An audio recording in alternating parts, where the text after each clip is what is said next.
சிவன. எது இல்லாததோ அது சிவ. ஒன்னும் இல்லாம இருந்தது. முதல் அதிர்வு வந்தது. அதிர்வு வந்தோட படைத்தல் ஆரம்பிச்சிடுச்சு. அதனால சிவனுக்கு முதலாவது ரூபம் என்னன்னா ருத்ர. சத்தம் பண்றான், கத்திக்கிறான். கோவம் ஒன்னும் இல்லை, நாம அப்படி நினைச்சுக்கிறோம்.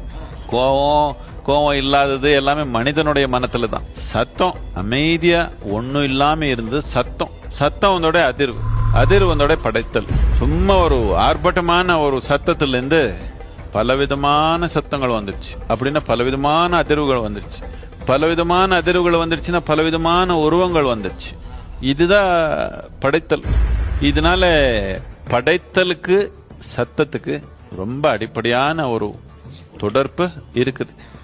எப்போ நாம் இந்த சத்தங்கள் நல்ல ஒரு அழகான நிலையில இணைஞ்சுக்கிறது எப்படின்னு நாம் புரிஞ்சுக்கிறோமோ, அப்போ நமக்கு தெரியாமையே படைத்தலுக்குள்ள நமக்கு ஒரு இணைஞ்சு போற ஒரு தன்மை இருக்குது.